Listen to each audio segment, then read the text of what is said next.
Indira Gandhi was from the bottom of her heart. From the bottom of her heart means होता है very sincerely or very honest. Indira Gandhi without any suspicion you can say, बिना किसी शंका के कह सकते हो कि इंदिरा गांधी जो थी वो from the bottom of heart थी, बॉटम ऑफ हर हार्ट थी, यानी कि वेरी ऑनेस्ट थी, वेरी सिंसियरली थी, यानी कि बहुत ही ईमानदार थी। From the bottom of her heart, from the bottom of her heart यानी कि वह अपने आप में ही बड़ी ईमानदार थी। From the bottom of her heart. When India supported East Pakistan in 1971, हुआ क्या, एक घटना ये घटी कि पाकिस्तान, जब भारत पाकिस्तान का बंटवारा हुआ तो पाकिस्तान दो पार्ट में बंटवारा हुआ। एक जो इस समय पाकिस्तान है और एक इस समय जो बांग्लादेश है। इस समय की घटना बांग्लादेश की आप जानते हैं। हम लोगों को बहुत ज़्यादा मतलब नहीं है किसी घटना से, इंदिरा गांधी से, लेकिन ये एक जरिया है जिसे हम ईडियम्स से याद कर सकते हैं।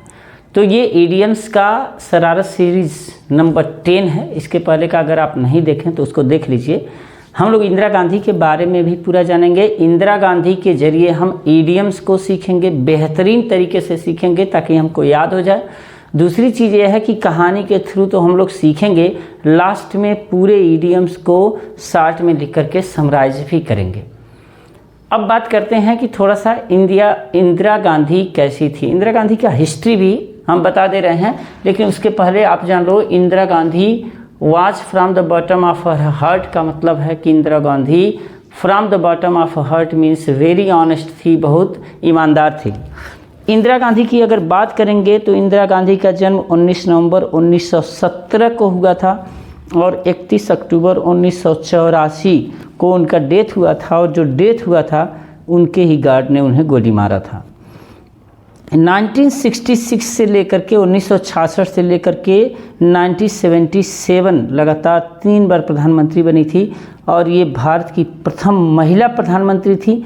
1942 में इंदिरा और फिरोज शाह का विवाह हुआ और इनके पिता पंडित जवाहरलाल नेहरू थे, माता का नाम कमला नेहरू और जो पितामह थे, इनके बाबा थे, उनका नाम मोतीलाल नेहरू था। और जो मोतीलाल नेहरू थे वो प्रमुख भारतीय राष्ट्रवादी नेताओं में से एक थे। इनका प्राथमिक शिक्षा शांति निकेतन में, जो रविन्द्रनाथ टैगोर द्वारा निर्मित है शांति निकेतन, वहाँ इनकी प्राथमिक शिक्षा हुई थी। और रविन्द्रनाथ टैगोर ने इन्हें प्रियदर्शनी नाम दिया था, याद रखना, रविन्द्रनाथ टैगोर ने इन्हें प्रियदर्शनी नाम दिया था। और ऑक्सफोर्ड में प्रवेश परीक्षा में फेल रहीं। फिर 1937 में सोमरविल कॉलेज ऑक्सफोर्ड में दाखिला लिया और यहीं फिरोज गांधी से इनकी मुलाकात हुई। हालांकि वह उन्हें इलाहाबाद से ही जानती थी। 16 मार्च 1942 यानी कि 16 मार्च 1942 को आनंद भवन इलाहाबाद में, जो इस समय प्रयागराज है, में ब्रह्म वैदिक समारोह में इनका विवाह फिरोज से हुआ। और 1941 में भारत आने पर भारतीय स्वतंत्रता आंदोलन में शामिल हुई और पिता की मृत्यु के बाद राज्यसभा सदस्य और लाल बहादुर के मंत्रिमंडल में सूचना और प्रसारण मंत्री भी थी। लाल बहादुर के आकस्मिक निधन के बाद तत्कालीन कांग्रेस पार्टी के अध्यक्ष के कामराज इंदिरा गांधी को प्रधानमंत्री बनाने में निर्णायक रहे, यानी कि जो के कामराज थे उन्होंने इंदिरा गांधी को एक तरह से प्रधानमंत्री बनाया। और 1971 में भारत पाक युद्ध हुआ जिसमें भारत जीत गया और 1975 में आपातकाल लगा और 1977 में इनकी सरकार हार गई, यानी कि इनकी पार्टी हार गई और 1980 में फिर से सत्ता वापस आई। 1980 में 1980 में सत्ता वापस आई, लेकिन 1984 में इन्हीं के बॉडीगार्ड के द्वारा इनकी हत्या कर दी गई। फिलहाल इंदिरा गांधी को एक शॉर्ट व्यू हमने देख लिया, वो आयरन लेडी भी कही जाती हैं, लेकिन अब इंदिरा गांधी के हिसाब से ही हम लोग ईडियम्स सीखेंगे जो बेस्ड है इंदिरा गांधी पर। फिलहाल पहला जो मिल रहा है हमको ईडियम्स, वो मिल रहा है from the bottom of her heart. इसका जो ईडियम्स होता है from the bottom of her heart का ईडियम्स होता है from the bottom of one's heart देगा कहीं पर, तो इसका मतलब होता है very sincerely, very honest. When India supported East Pakistan in 1971, यहाँ ईस्ट पाकिस्तान का मतलब बांग्लादेश है। तो जब भारत ने बांग्लादेश का 1971 में सपोर्ट किया तो it took foot the bill. अब फुट द बिल एक आपको इडियम्स मिल रहा है, फुट द बिल। तो इट टुक, इट का मतलब इंडिया, भारत ने, टुक फुट द बिल का मतलब होता है टू बियर एक्सपेंसेज, यानी कि पूरा खर्च सहन करना, पूरा भार सहन करना। तो जब 1971 में भारत और पाकिस्तान से युद्ध हुआ तो इसका पूरा खर्च, फुट द बिल जो है, इंडिया ने लिया। और क्या किया, through down the gauntlet. Gauntlet means होता है आयरन हैंड ग्लव्स, यानी कि लोहे का दस्ताना। तो थ्रो डाउन द गॉन्टलेट होगा ये, चूँकि पास्ट इंडिफिनिट में है तो हमने इसको थ्रू डाउन द गॉन्टलेट कर दिया है कि भारत ने क्या किया कि लोहे का दस्ताना जो पहना था उसको निकाल दिया। इसका मतलब है कि टू गिव चैलेंज, भारत ने पाकिस्तान को चैलेंज दिया। अब यहाँ ध्यान दो, जो इंदिरा गांधी थी वो लेडी आयरन कही जाती थी अपने ज़माने में। उनके अंदर आप कह सकते हो कि ऑल इन ऑल थी, सर्वे सर्वा थी, और मतलब ऐसा कह सकते हो कि उनके अंदर क्वालिटी थी। तो इंदिरा गांधी जो थी वो डिसीजन जो लेती थी, बड़ा हार्ड डिसीजन लेती थी। हार्ड डिसीजन लेने में कोई उनका सामना नहीं कर सकता इंदिरा गांधी को। तो जो इंदिरा गांधी थी उन्होंने क्या किया कि through down the gauntlet. Through down the gauntlet का मतलब लोहे के दस्ताने को उतार देना कि चलो भाई अब आओ हम लड़ाई करते हैं, यानी कि टू गिव चैलेंज हो जाएगा, यानी कि चुनौती देना किसी को। थ्रो डाउन द गॉन्टलेट यानी कि लोहे के दस्ताना उतार देना का मतलब है टू गिव चैलेंज, किसी को चुनौती देना। तो फिर भारत ने क्या किया, उसको चुनौती दिया, किसको, वेस्ट पाकिस्तान, नाउ पाकिस्तान, जो अब पाकिस्तान है, उसको जो है थ्रो डाउन द गॉन्टलेट किया, यानी कि टू गिव चैलेंज दिया। Indira Gandhi had gift of grab. देखो gift of grab, gift of grab का मतलब होता है द स्किल ऑफ ओरेटरी। यही चीज़ मैंने बताया कि इंदिरा गांधी के पास जो था ना वो गिफ्ट ऑफ द ग्रैब था, यानी कि स्किल ऑफ ओरेटरी थी। ओरेट, ओरेट मतलब होता है भाषण देना, और ओरेटरी मतलब भाषण देने, भाषण देना, भाषण देने की कला। तो द स्किल ऑफ ओरेटरी थी इंदिरा गांधी के अंदर। द स्किल ऑफ ओरेटरी का मतलब गिफ्ट ऑफ द गैब। इंदिरा गांधी के पास गिफ्ट ऑफ द गैब था, यानी कि द स्किल ऑफ ओरेटरी थी। The fight between India and Pakistan became flash in the pan. Flash in the pan का मतलब होता है something that happened only once, और ये भी कह सकते हो for very short time and was not repeated. यानी कि फ्लैश इन द पैन का मतलब होता है something happened in only once, यानी कि फ्लैश इन द पैन, कोई घटना एक बार ही घटना, फिर उसको दोहराया न जाना का कहते हैं फ्लैश इन द पैन। अब देखो पैन माने होता है तवा या कढ़ाई, है ना, और उसमें फ्लैश हो, चमक हो, आग लग जाए, तो इसका मतलब एक ही बार आग लगती है, बार बार आग नहीं लगती है। तो इसका मतलब है कि फ्लैश इन द पैन का मतलब हो जाएगा कि something that happened only once और फॉर वेरी शॉर्ट टाइम। तो इस तरह से अगर हम लोग थोड़ा सा ध्यान देंगे तो इंदिरा गांधी क्या थी, from the bottom of her heart थी, यानी कि वेरी सिंसियर, वेरी ऑनेस्ट थी। और भारत ने क्या किया, फुट द बिल किया, यानी कि बियर एक्सपेंसेस सारा सहन किया। और फिर भारत ने क्या किया, थ्रू डाउन द गॉन्टलेट, यानी कि अपना लोहे का दस्ताना उतार दिया। इसका मतलब चैलेंज दिया, किसको चैलेंज दिया, वेस्ट पाकिस्तान को। और जो इंदिरा गांधी थी उनमें गिफ्ट ऑफ द गैप था, यानी कि स्किल ऑफ ओरेटरी था। और जो इंडिया और पाकिस्तान के बीच युद्ध हुआ वो फ्लैश इन द पैन, यानी कि केवल एक बार घटने वाली ये घटना थी। और इस घटना में क्या हुआ, भारत युद्ध को जीत गया। She gave a piece of her mind means होता है to scold a person. Indira Gandhi का ऐसा व्यक्तित्व, ऐसा कैरेक्टर था कि वह किसी को भी डांट देती थी। ऐसे नहीं डांट देती थी, कब, ऑन एनी फॉल्ट, जब कोई गलती होता था तो वह डांट देती थी। अब देखिए इंदिरा गांधी को अगर देखा जाए तो इंदिरा गांधी के दो बेटे थे, एक राजीव गांधी और एक संजय गांधी। जो संजय गांधी थे वो बड़े थे, उनकी पत्नी का नाम मेनका गांधी है, और मेनका गांधी यानी कि संजय गांधी के पुत्र का नाम वरुण गांधी है, जो कि इस समय वर्तमान में बीजेपी में है। मेनका गांधी तो हार गई हैं, सुल्तानपुर से चुनाव उनको रामभुआल निषाद ने हरा दिया है। तो जो संजय गांधी थे और राहुल गांधी थे, संजय गांधी का थोड़ा अग्रेसिव कैरेक्टर था, यानी कि थोड़ा सा ऐसे कहेंगे कि मतलब लड़ाकू स्वभाव का, या ये कहोगे कि थोड़ा तानाशाही स्वभाव का था।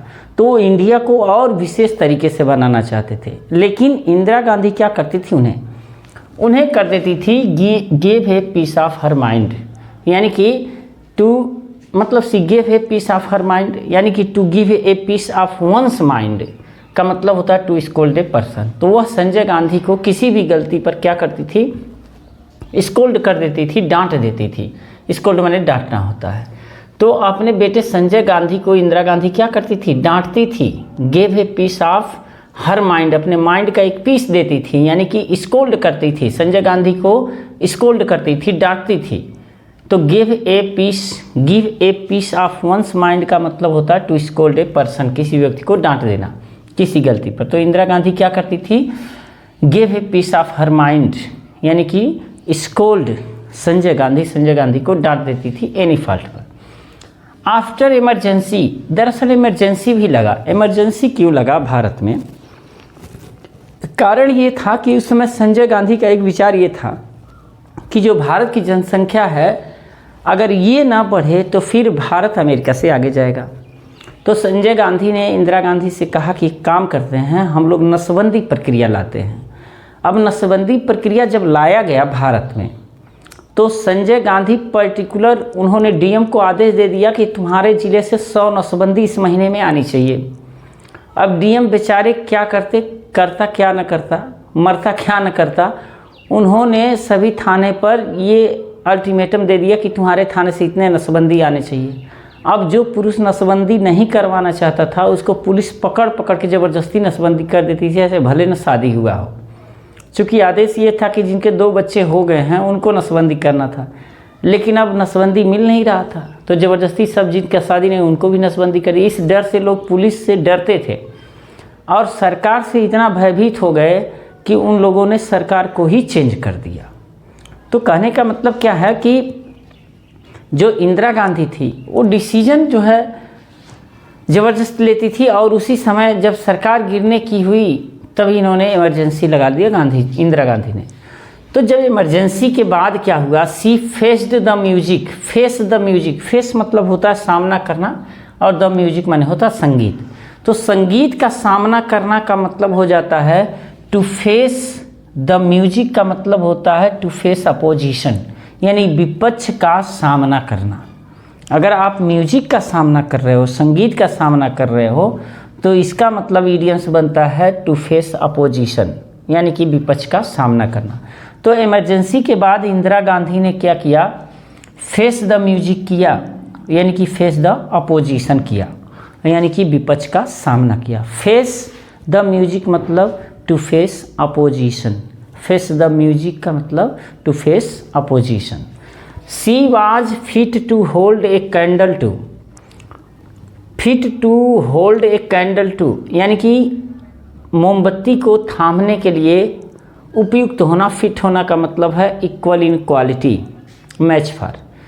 तो fit to hold a candle to मतलब ये कहा जाए कि आप मसाल थामने के लिए उपयुक्त हैं। जैसे ओलंपिक का गेम होता है ना, तो ओलंपिक का गेम जो होता है तो कई देशों में मसाल हो करके जाता है, तो उसको हम आज एक कैंडल मान लेते हैं। तो उस कैंडल को थामने के लिए सभी लोग उसको उपयुक्त नहीं होते हैं। जो उस देश का सम्मानित नोबल पर्सन होता है या एरिस्टोक्रेटिक होता है या कोई पोस्ट पर होता है, तो उसे वो फिट होता है, यानी कि उपयुक्त होता है। तो Indira Gandhi fit to hold candle to, यानी कि fit to hold a candle to का मतलब है कि वह उपयुक्त थी उस कैंडल को पकड़ने के लिए, यानी कि उनके अंदर वो क्वालिटी थी। इसका मतलब इक्वल इन क्वालिटी, वो क्वालिटी में इक्वल थी, किसी के भी इक्वल थी, यानी कि चाहे पीएम हो चाहे प्रेसिडेंट हो ऑफ अदर कंट्रीज, दूसरे देश के पीएम या प्रेसिडेंट के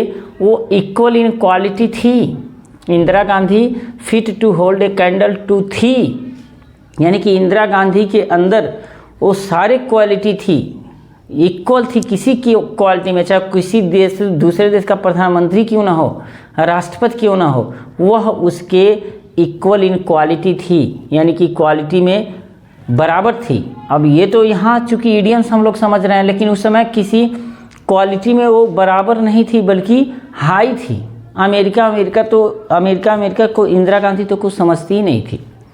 इतना मतलब ये कहो कि डिसीजन जो लेने वाले, अगर मोदी की बात की जाए, नरेंद्र मोदी जो वर्तमान प्रधानमंत्री हैं, अगर डिसीजन लेने में कहा जाए तो मुझे लगता है कि इंदिरा गांधी फिर भी नंबर 1 पर थी।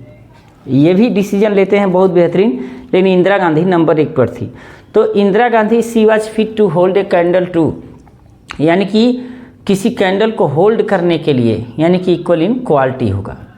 सी प्रीफर द फोर्थ स्टेट को वो ज़्यादा प्रीफर करती थी, यानी कि महत्व देती थी। फोर्थ स्टेट का मतलब होता है द प्रेस। वैसे कहा जाता है कि लोकतंत्र के 4 स्तंभ होते हैं, जिसमें कार्यपालिका, न्यायपालिका और व्यवस्थापिका, और उसके बाद होता है द प्रेस। यानी कि फोर्थ स्टेट अगर कहा जाए, फोर्थ पिलर भी कहा जाए of a country, fourth pillar of a country कहा जाए या फोर्थ स्टेट कहा जाए, तो कहा जाता है प्रेस को। जैसे मान लो कि सरकार कौन सा गलत कार्य कर रही है, हो सकता है विपक्ष मिल के जो है करवा दे गलत काम, लेकिन जब न्यूज वाले रहते हैं ना, फोर्थ स्टेट रहते हैं, तो ये उजागर कर देते हैं। तो फोर्थ स्टेट का मतलब होता है द प्रेस। अब द प्रेस में कोई भी आ जाएगा, चाहे इलेक्ट्रॉनिक मीडिया की बात हो चाहे प्रिंट मीडिया की बात हो, दोनों मीडिया वाले आ जाएंगे। She gave up the ghost on 31 October. She gave up the ghost, देखो गिव अप द घोस्ट का मतलब होता है to die. Give up the ghost का मतलब होता है to die. Give up the ghost का मतलब होता है टू डाई, मर जाना, है ना, टू डाई। तो इसका मतलब क्या है कि इंदिरा गांधी जो है गिव अप द घोस्ट। भाई जैसे देखो, मान लो आप क्या करो कि शैतान को त्याग दो, है ना, गिव अप द घोस्ट। जब आप शैतान को ही त्याग दोगे तो शैतान तो तुम्हें मार ही डालेगा ना। तो गिव अप द घोस्ट का मतलब होता है टू डाई। तो सी gave up the ghost on 31 अक्टूबर 1984। 31 अक्टूबर 1984 को Indira Gandhi gave up the ghost कर दी, यानी कि मर गई। दरअसल उनके गार्ड ने ही, उनके अंगरक्षकों ने ही उनको मार दिया। तो मारना या मरना का मतलब होता है give up the ghost. She wanted to make the country, वह देश को बनाना चाहती थी। टू गेट रीड या छुटकारा दिलवाना चाहती थी। गेट रीड ऑफ मतलब होता है टू एस्केप फ्रॉम, यानी कि छुटकारा दिलवाना। गेट रीड ऑफ मतलब होता है टू एस्केप फ्रॉम, छुटकारा दिलवाना। द पॉवर्टी, वह देश को गरीबी से छुटकारा दिलवाना चाहती थी। वह देश को गरीबी से छुटकारा दिलवाना चाहती थी। तो गेट रीड ऑफ माने होता है छुटकारा दिलाना। गेट रीड ऑफ माने होता है टू एस्केप फ्रॉम, यानी कि भाग जाना, हटा देना, छुटकारा दिलाना। To get rid of. फिर से एक बार देख लेते हैं। टू गिव ए प्लेस, फिर से एक बार देख लेते हैं। To give a piece of one's mind का मतलब है टू स्कोल्ड ए पर्सन। और फेस द म्यूजिक का मतलब होता है to face opposition. Fit to hold a candle to माने होता है इक्वल इन क्वालिटी या match for. Fourth state means होता है द प्रेस। और गिव अप द घोस्ट मतलब होता है टू डाई। और गेट रीड ऑफ मीन्स होता है to escape from. She found feather in her cap.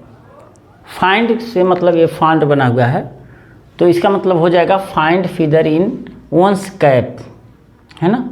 Find feather in once cap. Feather in once cap का मतलब होता है एडिशनल सक्सेस। तो इंदिरा गांधी जो थी ना, सी found feather in her cap का मतलब है कि वह एडिशनल सक्सेस पाई। इंदिरा गांधी एडिशनल सक्सेस यानी कि अतिरिक्त सफलता प्राप्त की कब? ड्यूरिंग पीएम, जब पीएम थी उस दौरान। तो यहाँ एक इडियम्स मिल रहा है, फीदर इन वंस कैप। तो फीदर इन वंस कैप का मतलब होता है एडिशनल सक्सेस। अब ऐसे जानो कि मान लो किसी के टोपी में पंख लगा है, ऐसे ऐसे उड़ रहा है, तो इसका मतलब क्या है कि एडिशनल सक्सेस तो मिल ही गया, यानी कि एक्स्ट्रा एडिशनल अतिरिक्त सफलता मिल गया। तो फीदर इन वंस कैप का मतलब होता है कि एडिशनल सक्सेस, अतिरिक्त सफलता आपको मिलना। तो एडिशनल, इंदिरा गांधी को पीएम के दौरान, जब वो पीएम थी, प्राइम मिनिस्टर थी, तो उनको एडिशनल सक्सेस मिला। In war of India and Pakistan, Bharat और पाकिस्तान के युद्ध में, कब? इन 1971 में।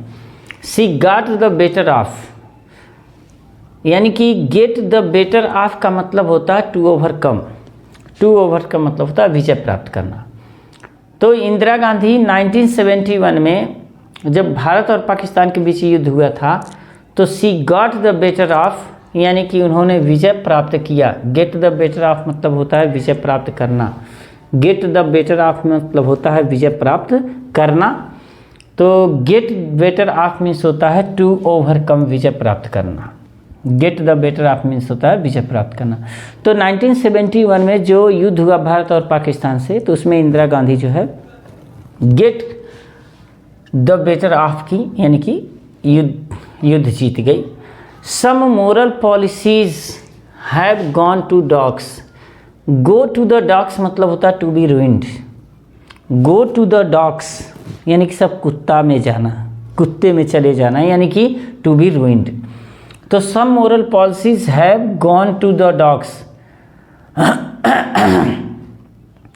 कुछ नैतिक जो नीतियां हैं, have gone to the dogs, यानी कि टू बी रूइंड हो गई हैं, नष्ट हो गई हैं ऑफ दैट टाइम, यानी कि उस समय की जो मोरल पॉलिसीज थी अब गो टू द डॉग्स चली गई हैं, यानी कि टू बी रूइंड हो गई हैं। To go to the dogs यानी कि कुत्तों के लिए चली गई हैं। To go to the dogs मतलब टू बी रूइंड हो गई हैं उस समय की कुछ नीतियाँ। In the age of Indira Gandhi, और इंदिरा गांधी के एज में जब उनका युग था इंदिरा गांधी का, तो इंडिया गेन्ड राउंड। अब गेन राउंड, गेन माने होता है प्राप्त करना, राउंड माने होता है चारों तरफ। तो ऐसा कह सकेंगे कि इंदिरा गांधी के समय में, एज में, इंडिया गेन राउंड किया, यानी कि सक्सीड हुआ, सफल हुआ, धीरे धीरे हुआ, लेकिन स्टीडली होला, स्थिरता सफलता मिली। यानी कि ऐसा नहीं कि आज सफलता मिली कल धड़ाम, जैसे शेयर मार्केट नहीं जाता है ऊपर फिर धड़ाम हो जाता है। इंदिरा गांधी के समय में ऐसी सफलता नहीं मिली। इंदिरा गांधी के समय में जो सफलता मिली थी वो स्लोली थी, स्टीडली थी, धीरे धीरे सफलता मिली थी, लेकिन वो स्थिर सफलता मिली थी। तो गेन राउंड का मतलब होता है to succeed slowly and steadily. Gain ground का मतलब होता है to succeed slowly and steadily. Some people try to get off scot free. कुछ लोग क्या करते हैं, प्रयास करते हैं to get off scot free. देखो गेट ऑफ माने भाग जाना, स्कॉट फ्री यानी कि बिना कुछ दिए हुए, टैक्स, बिना टैक्स दिए हुए। तो to escape without punishment, scot free मतलब होता है tax. Get off scot free का मतलब होता है टैक्स बिना दिए भाग जाना, यानी कि टू स्केप विदाउट पनिशमेंट, बिना दंड पाए ही स्केप कर जाना, भाग जाना। तो इसका मतलब होता है get off scot free. Get off scot free का मतलब होता है टू स्केप विदाउट पनिशमेंट, बिना दंड दिए ही भाग जाना, बिना दंड के ही फ्री हो जाना, भाग जाना। तो गेट ऑफ स्कॉट फ्री मतलब होता है टू स्केप विदाउट पनिशमेंट।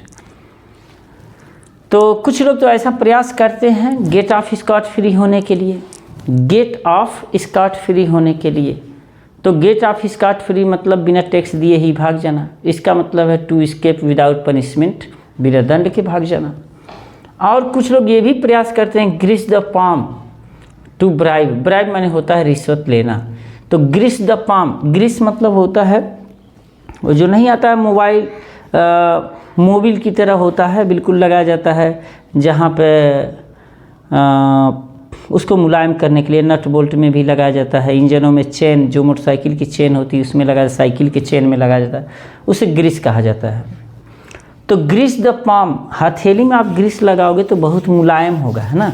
तो जब मुलायम होगा इसका मतलब कि आपका हाथ मुलायम होगा। मुलायम कब होगा? जब रिश्वत लोगे तब ना होगा। तो ग्रीस द पाम का मतलब होता है टू ब्राइब, रिश्वत लेना। ग्रीस द पाम का मतलब होता है टू ब्राइब, रिश्वत लेना।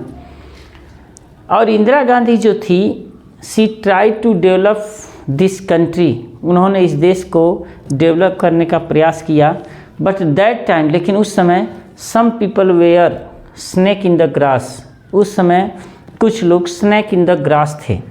स्नेक इन द ग्रास का मतलब होता है सांप में, घास में सांप। अब घास में सांप का मतलब क्या होगा? वो छुपा रहेगा ना, तो सम हिडन एनिमी होगा।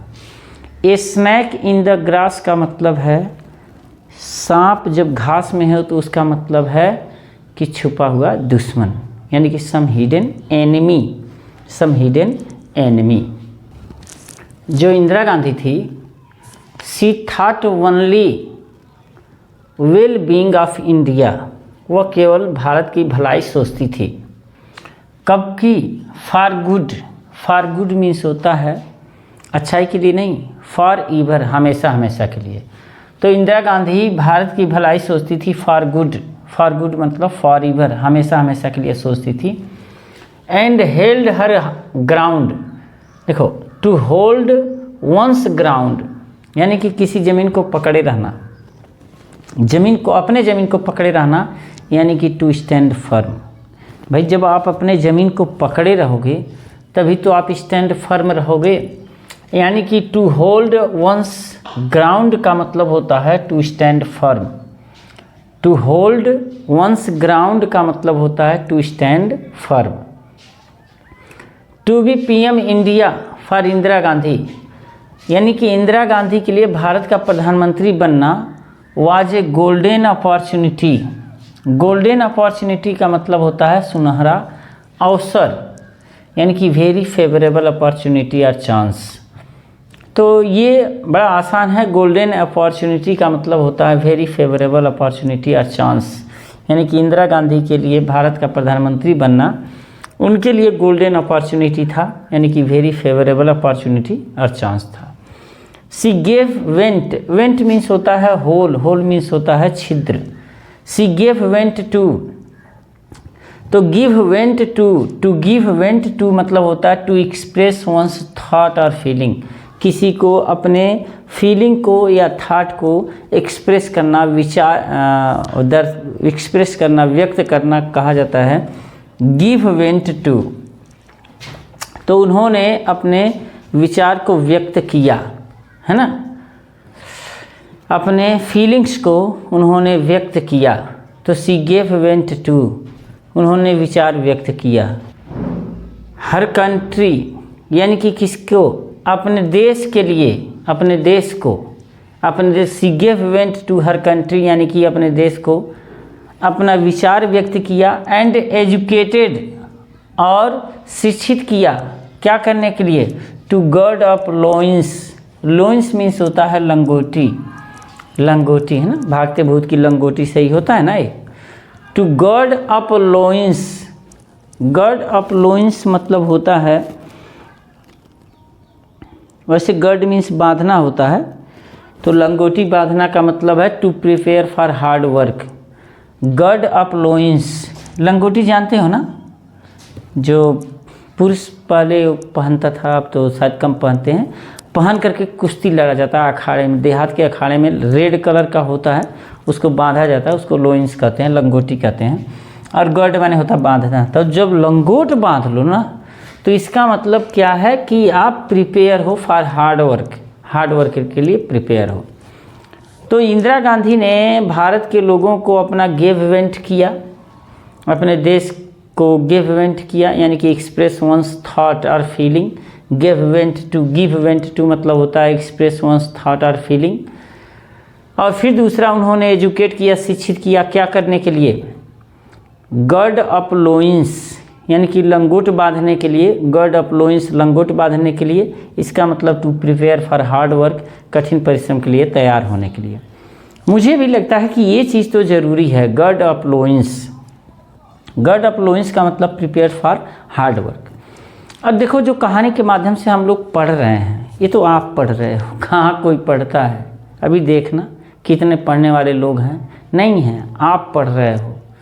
और आप पढ़ रहे हो इसका मतलब कि भाई आप क्या कर रहे हो? गर्ड अप लोइंस कर रहे हो, यानी कि लंगोट बांध रहे हो, प्रिपेयर हो रहे हो। क्या करने के लिए? हार्ड वर्क, कठिन परिश्रम के लिए। कहीं भी हार्ड वर्क, इंदिरा गांधी ने हार्ड वर्क किया था। वो स्वतंत्रता संग्राम सेनानी थी, अंग्रेज़ों से आज़ादी दिलाने के लिए जेल गई थी, तब जाके प्रधानमंत्री हुई थी महिला। आज तुम्हारे घर की औरतें, आप कहोगे नहीं घर के बाहर नहीं जाने देंगे, लेकिन उन लोगों ने मेहनत किया था।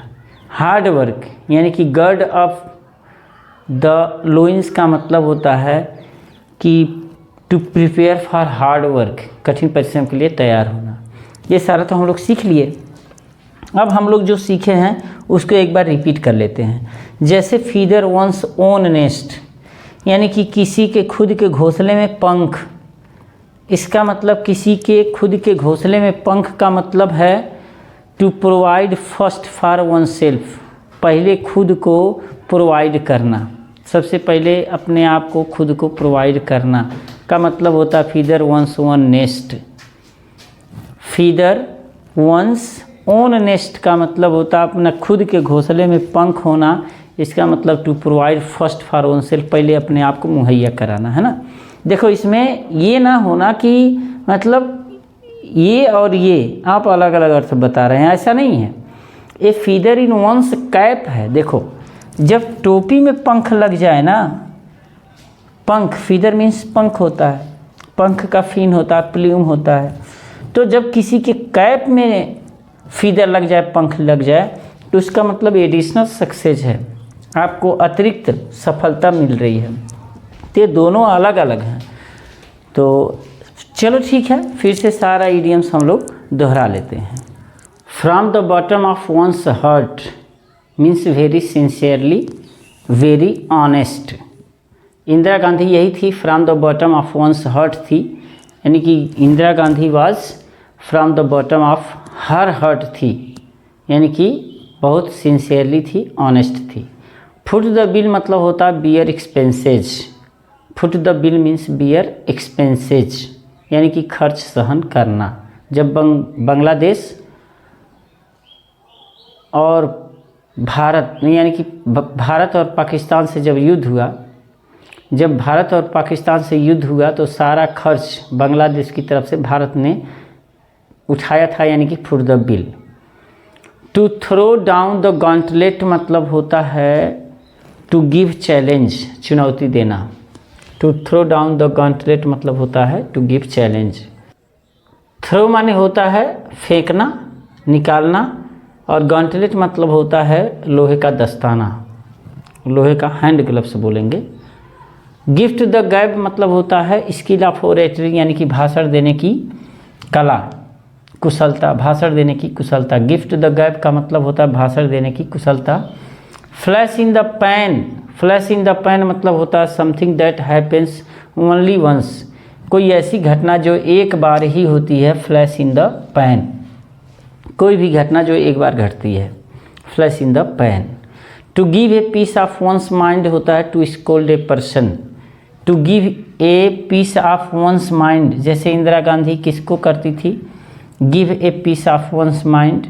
Give a piece of her mind किसको देती थी? संजय गांधी को, जो उनके बड़े बेटे थे।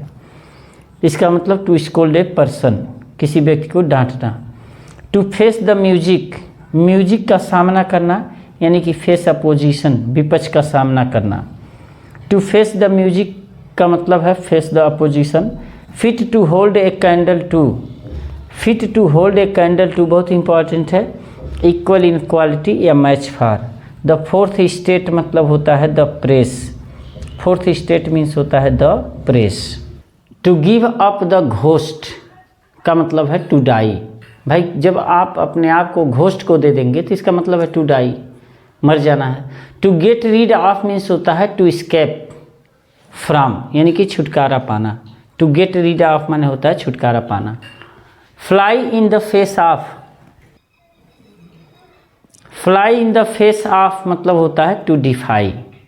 टू गेट बेटर ऑफ मतलब होता है टू ओवरकम, यानी कि विजय प्राप्त करना। To go to the dogs मतलब सब, टू बी रूइंड बेकार हो जाना। गेन ग्राउंड मतलब होता है to succeed slowly and steadily. Gain ground मतलब होता है to succeed slowly and steadily. Get off scot free मतलब होता है टू स्केप विदाउट पनिशमेंट, बिना दंड के ही भाग जाना। गेट ऑफ स्कॉट फ्री मतलब होता है to escape without punishment. Grease the palm का मतलब होता है टू ब्राइब, यानी कि रिश्वत लेना। स्नेक इन द ग्रास का मतलब सम हिडन एनिमी, और फॉर गुड मतलब होता है फॉर ईवर। इस प्रकार से जो भी ईडियम्स थे ये एफ से स्टार्ट होने वाले ईडियम्स थे, और कुछ फ्रेजेज भी थे। तो उम्मीद कर रहा हूँ कि ये चीज़ें आपको समझ में आई होंगी। बार बार देखेंगे तो रिपीट करेंगे तो याद हो जाएगा, और ऐसे ही बने रहिए। अगर चैनल पर नए हैं तो चैनल को सब्सक्राइब, वीडियो को लाइक और मित्रों में शेयर कीजिए। मिलते हैं नेक्स्ट सेशन में। प्रणाम।